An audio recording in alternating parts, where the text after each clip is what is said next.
There were times where I didn't pay rent. There were times where I didn't know how I was going to fit company payroll. There were times when I had no idea. I still don't know what I'm doing. There were so many times where I just was at my knees, not knowing what the next step was, going through those tribulations, getting tested by God. But the one thing I did is I always put my faith in Him, and I always stayed to the best that I could. I always tried to do what I thought was ethical. I want to start these videos by saying that I am not a pastor. I am by no means a theologian. While I was in church on Sunday, my pastor is talking about a subject and I have something else come into my mind. And it's an area where through my experience and through seeing Jesus, two areas converged. And anytime I see conversion in business and in Christianity, that's what I want to talk about. And those cross-laps, those areas where business and Christianity, Christ specifically, the areas that they converge are so common that I only really can speak on a handful of them from personal experience. This is one of them. So I'm sure you guys have all heard about Imam Gaji's monk mode or 75 hard. And again, this is something I'm in sermon on Sunday and I'm just recognizing how powerful this is. But I don't think that anyone can doubt. I think it's relatively indisputable to say that if you go through 75 hard or a version of monk mode where you are cutting out social media, you're cutting out alcohol, you're eating healthy, you're moving your body, you're meditating is a big part of both of those. I don't think that anyone could dispute that that would better your life. You're intentionally taking away distraction, intentionally taking away bad food from your body, intentionally moving your body and sitting in a state of meditation every single day. And you're taking time in both really to be still and to be focused. Now here's what hit me on Sunday. Jesus did the exact same thing. He just took it a couple steps further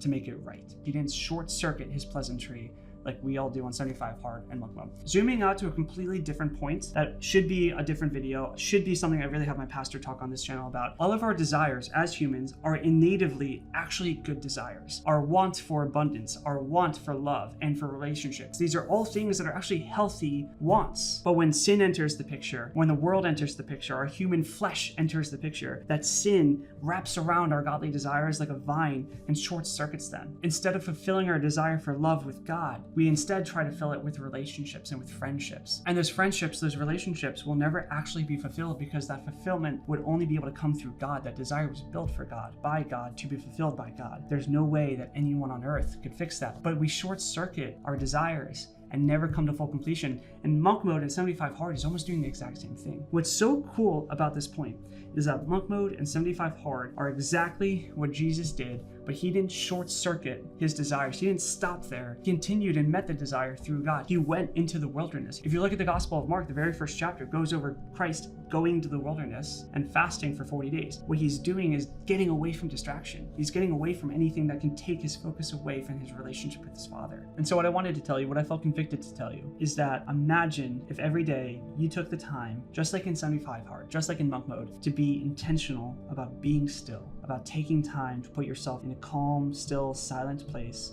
away from distraction, but not so that we could try to be more effective in business, not so that we could take the time to do 2 45-minute workouts a day, but instead, if we just took 2 45-minute prayer sessions every single day, 2 45-minute Bible studies every single day, how much do you think your life would change? How much more patient do you think you'd be? How much more joyful do you think you'd be? How much more loving do you think you'd be? And I know a lot of you guys, most of you guys are business people, so I'll even say, how much more creativity do you think you'd have? How much less stress do you think you'd have? How much more wisdom about how to approach situations do you think you would have if you had a relationship with the King of creation? How much more accomplished do you think you'd feel? How much faster do you think you'd move? How much more to his plan do you think you would act on versus your own? 75 hard, but replace the 2 45-minute workouts with 2 45-minute prayer sessions, with 2 45-minute Bible studies. Imagine the amount of change that would have in your life. I know personally, I'm going to start trying to do that every single day, embodying that became so clear to me on Sunday, this last Sunday, and I thought I would share that message with you guys. This is not by any means me coming to you as an authority trying to teach you anything. I'm just telling you specifically what came clear to me on Sunday based on my experience in business and knowing about these protocols versus seeing and really understanding what Christ taught us to do and seeing how close we as humans come, but how we short circuit our desires, our godly desires, for things like working out rather than taking that exact same amount of time to approach the creator of the world, the King of creation, Jesus Christ. Instead of